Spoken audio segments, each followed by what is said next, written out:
የኮንስትራክሽን ስራ እንዴት ነው? እንዴትስ ይመጣል? ምንስ ተብሎ ይመጣል? እውነት ኢትዮጵያውያኖች ለኮንስትራክሽን ስራ አስበውና ፈልገው ይመጣሉ ወይስ ተታለው?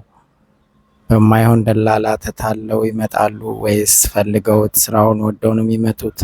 እንዲሁም ብዙ ስራዎች አኗኗሩስ ምን ይመስላል? እንደሚታሰበው የተመቻቸ ቦታ ይኖራሉን ወይንስ?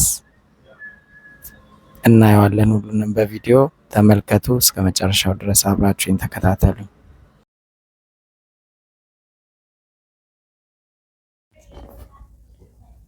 ሰላም የዩቲዩብ ተከታታዮቼ፣ ሰላማችሁ በእግዚአብሔር ሰላማችሁ ይብዛ። እንዴት ናችሁ? ሰላም ናችሁ ወይ? እንዴት ናችሁ? እሺ ከብዙ ጥቂቶቹ ጥያቄያችሁን ፌስቡክ ላይ የመለስኩ ይሆናል። ግን ያው ጠቅለላ አድርጌ ቪዲዮ ልስራላችሁ። በብዛት ብዙዎቻችሁ ድራገን ሲቲ ሲባል ድራገን ሲቲ ስራ ለመስራት ብዙዎቻችሁ ድራገን ሲቲን አትመርጡትም። በብዛት ወረቀት የሌላችሁ እንደዚሁም ደግሞ ስራ በቃ ብዙ ቦታ አታችሁ በቃ እንደ አማራጭ መፈለጊያነት የምትጠቀሙት፣ አዳዲሶች ደግሞ የስራ እድል እዛ ግቢ ብቻ ያለ የሚመስላችሁ ብዙዎች አላችሁ። ያው የኢንፎርሜሽን መዛባት ሊሆን ይችላል። በእርግጥ ድራገን ሲቲ ከኢትዮጵያ የመጡ አዳዲስ ሰዎች ተቀጥረው መስራት የሚችሉት እንዴት እንደሆነ ታውቃላችሁ?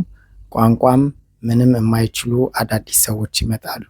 ያ ማለት እነዚህ ሰዎች ሲመጡ እዛ ተቀጥረው የሚሰሩ ኢትዮጵያውያኖች ስለሚገጥሟቸው ስራ አለ ወይ ሲሉ ስለሚያስገቧቸው፣ አንድ እነሱም ስለሚረዷቸው ስለሚያስተምሯቸው፣ ሁለተኛ ነገር ደግሞ ቻይኖቹ እንግሊዘኛም አረብኛም ብዙ ስለማይችሉ ያው እንችላለን በሚል ኮንፊደንስ ተደነባብራችሁም ስለምትለምዱበት ይሄ ነው ብዙ ሰው ድራገን ሲቲን እንደ ቀላል የስራ እንትን የሚቆጥረው።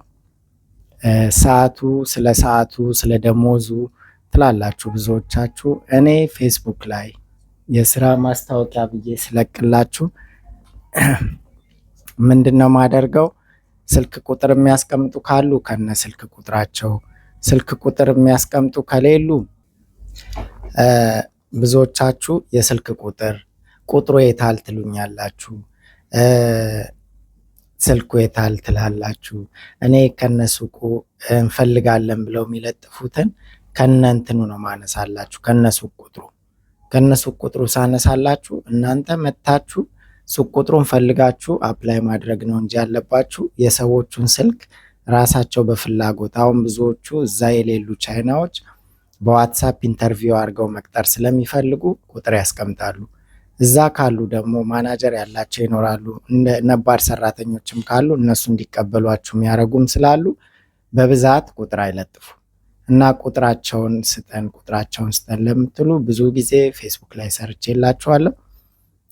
እኔ ማስቀምጠው የተለጠፈውን ብቻ ነው። በተረፈ ሌላ እኔ ያው የማየውን ነገር ተጠቃሚ እንድትሆኑ ነው።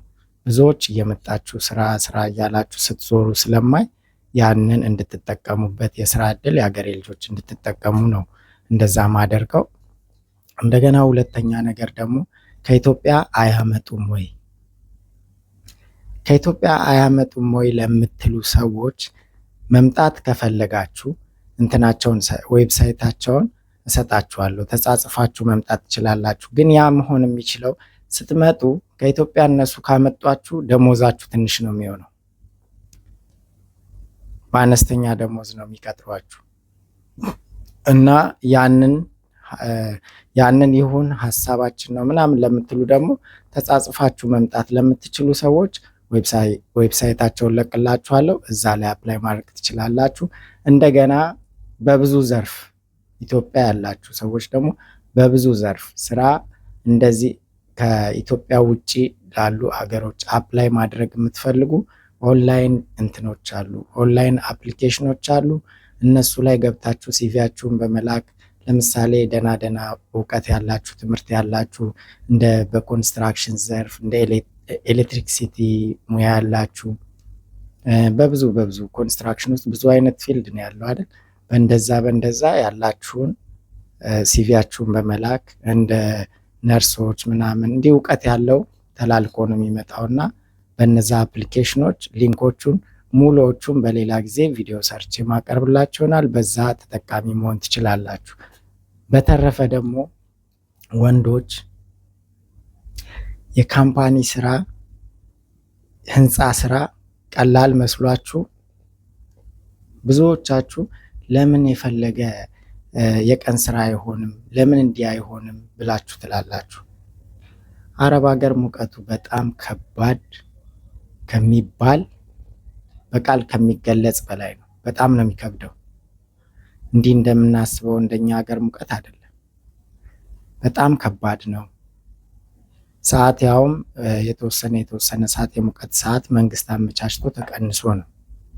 በጣም ኃይለኛ ሙቀት በሆነው ሰዓት ላይ መስራት ያስቀጣል። እንደዛም ተቀንሶ ነው። እንደገና ስራው ከባድ ነው።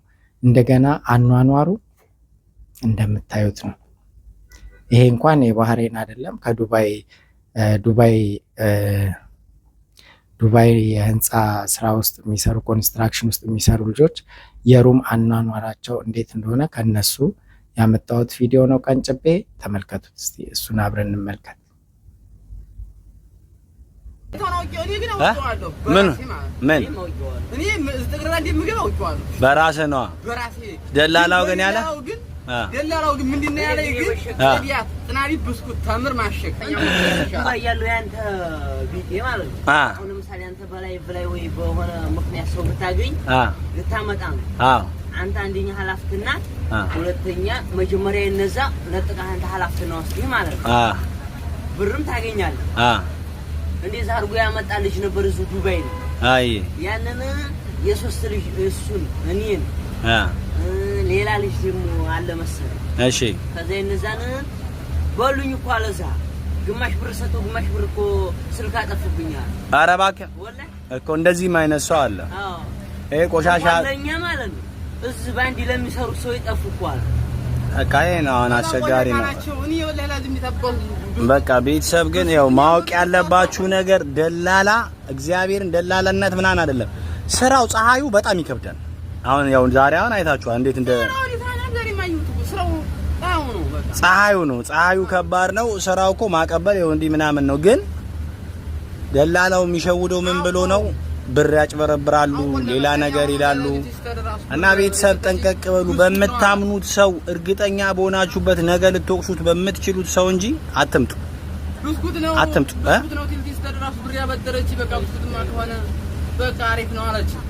አሪፍ ነው በቃ ብር አበደረች 200 ሺህ ብስኩት ልታሽግ ማለት ነው። ብስኩት ላሽግ እየበላው ያሽጋለሁ ብዬ ነበር የኔ ሐሳብ። ግን አርማታጅ ወደኩ ጉዲታ ያቻው ግን አውቀዋል። ኢትስ ቬሪ ሃርድ። እንግዲህ ያው ኢንጂነራችን እሱ ነው አዛዣችን ኢንዲያን ፐርሰን ነውና ብቻ ይሁን። ከሞላ ጎደል ደላላ አትመኑ፣ ደላላ እንዳታምኑ። በማርያም እርግጠኛ ካልሆናችሁ ብራችሁን አታባክኑ። እግዚአብሔር እርግጠኛ ካልሆናችሁ አታባክኑ። አዎ ብራችሁን እርግጠኛ ካልሆናችሁ እንዲያታባክኑ ነግራችሁን ነገር በቃ ነው። ቤተሰብ ትልቁም ነግራችሁ ነገር እሱን ነው። አመተው የሚሰቃዩ አሉ። በቃ አንድ ፊቱ ጥግረራውን እንደኛ አይነት ወንድም ከተገኘ በቃ በእንደኛ አይነት ወንድም ብንመጡ የተሻለ ሐሳብ ነው። እኛም በላችሁ በቃ። ስለዚህ ግን የደላላ ብስኩት ነው፣ ተምር ነው፣ ካርቶን ነው፣ ፕላስቲክ ነው እያለ ይጫወትብሃል። ሞላ አርማታ ብቻ ነው ዱባይ ላይ ያለው። በቃ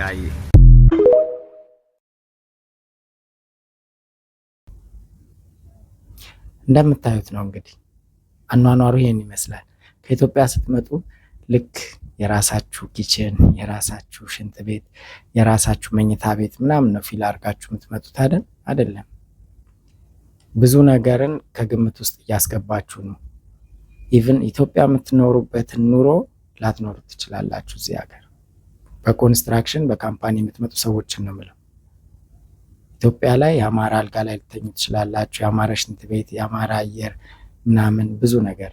እዚህ ስትመጡ ሌላ ነው የምትጠቀሙት። ያው እንዳሳየኋችሁ ከቪዲዮ ደግሞ ተመልከቱ ያኗኗራቸውን የቤት ውስጥ ኑሮ። ይህም ከዱባይ የተወሰደ ነው። የዚህን ሀገር ዞር ዞር ብዬ መቅረጽ ስላልቻልኩኝ ነው። ሌላ ጊዜ ቀርሻ አቀርብላችኋለሁ። የዱባዮቹ እንዴት እንደሚኖሩ ደግሞ ተመልከቱ። የቤት ውስጥ ኑሮ እንደዚህ ነው። ፍሪጅ ምናምን ተሟልቶ የተሟላ ነገር ምናምን አይደለም የሚጠብቃችሁ። እዛው ትበላላችሁ፣ እዛው እግራችሁ ስር እቃችሁ ምናምን ነው። ተመልከቱ። ይህንን የራሳችን ኢትዮጵያን ቤተሰቦች ያጋሩ ነው። ይህንንም ተመልከቱት።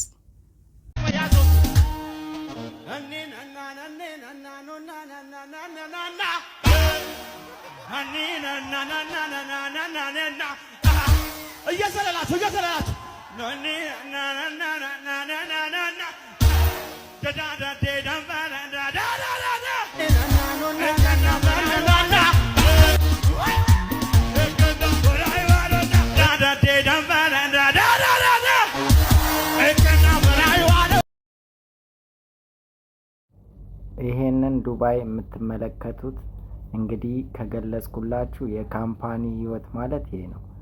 ተመልከቱ የምትኖሩበት። ይሄ አሁን ለምሳሌ የጋራ መታጠቢያችሁ ነው። የጋራ ሻወር የምትወስዱበት ቦታ ነው።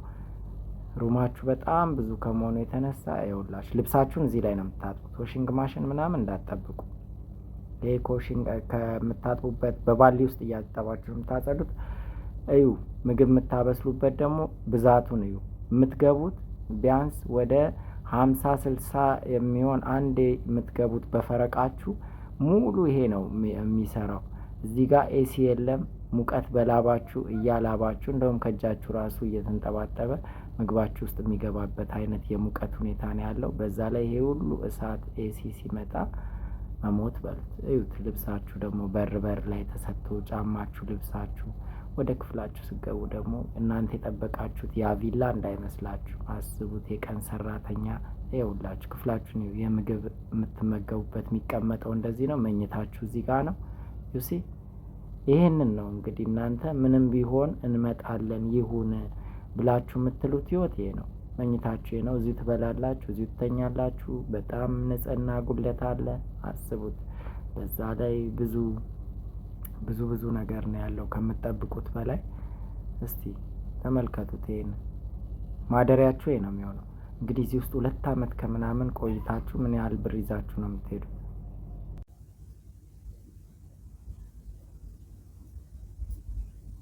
ይሄን ይመስላል። ይሄም እንደዚህ ነው። ብዙ ነገሩ ብዙ ነገሩ ከምታስቡት ተቃራኒ፣ ከምታስቡት በላይ፣ ከምታስቡት ውጪ ሆኖ ነው የምታገኙት።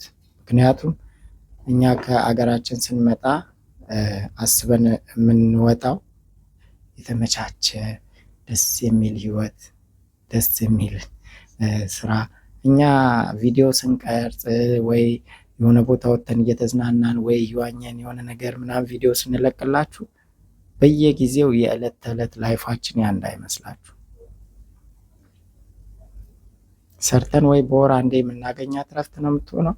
አለበለዚያ ደግሞ 13 ሰዓት ሰርተን ከዛ ድካማችንን ተወት አድርገን መዝናናት አለብን ብለን ካሰብን ከዛች ሰዓት ላይ ቆርጠን የምናደርጋት ነገር ናት እንጂ ሙሉ ሰዓታችን በእንዲህ በመዝናናት በመቀመጥ በእንደዚህ የምናሳልፈው አይደለም። ሁሉን ሰዓታችንን በስራ ነው የምናሳልፈው በብዛት። ብዙዎች እንግዲህ እንደዚህ ሰዓታችን ሙሉ ጊዜያቸው የሚጠቀሙ ሰዎች ይኖራሉ ወይ? ይህንን ያላቅም።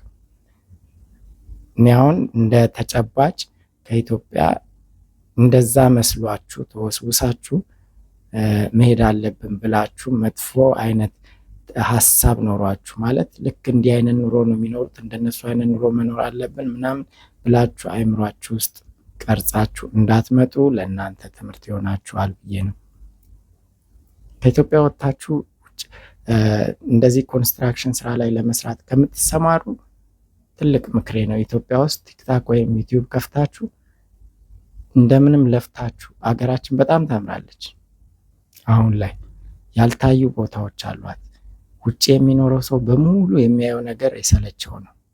እናንተ ኢትዮጵያን እየቀረጻችሁ በአሁን ሰዓት ብትለቁ ብዙ ነገር ታገኛላችሁ። ልክ እናንተ ከዚህ ሀገር ተለቆ ለማየት የማያውቁት ሀገር ነው ይባላል። ልክ የሌላ ሀገር ተቀርጾ ሲለቀቅ ለማየት እንደምትጓጉት የትኛውም ዓለም ላይ የሚኖረው እንኳን እኛ ኢትዮጵያኖች የሌላ ሀገር ዜጎች ኢትዮጵያን እያደገች ስለሆነ ስሟ እየወጣ ስለሆነ ቦታዋን እየቀረጻችሁ ብታሳዩ ያልታየ ቦታ ኢቭን አካባቢያችሁን ብትቀርጹ የድሮ ሰፈሩን የሚናፍቅ ሰው ይኖራል። ዝም ብላችሁ እየሄዳችሁ ብታወሩ የዕለት የዕለት ወሬያችሁን እርስ በርስ ሰው ቤት ገብታችሁ ሰው ቤት ረጅም ሰዓታችሁን ላይፍ ሰው ላይ ከምትጨርሱ እርስ በርስ እየዞራችሁ እየቀረጻችሁ ፖስት ብታረጉ ዕለት በዕለት እድገቱን ታዩና በራሳችሁ የራሳችሁ መንቀሳቀሻ ይሆናችኋል። ገንዘብ ሜክ ታረጉበታላችሁ። እንደዚህ ለኮንስትራክሽን ስራ መታችሁ ጊዜያችሁንም እድሜያችሁንም አቃጥላችሁ ሴፍ ሳታረጉ ለምትወጡበት ህይወት ከምትመጡ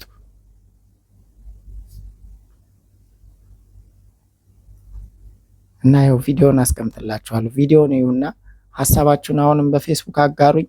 የምትፈልጉትን ቪዲዮ እቀርጽላችኋለሁ። ካለኝ ከስራ ሰዓቴ የተወሰነች ለእናንተ ለማጋራት ነው በዚህ ሰዓት የምመጣው። ቀን ቀን ላይቭ ላይ ያለሁኝ ተከታተሉ። እንደገና ደግሞ ረዘም ያለ ቪዲዮ ደግሞ ሁሉንም ያካተተ በደንብ አድርጌ ሰርች አቀርብላችኋለሁ። ወዳችኋለሁ። አመሰግናለሁ። መልካም ምሽት ይሁንላችሁ።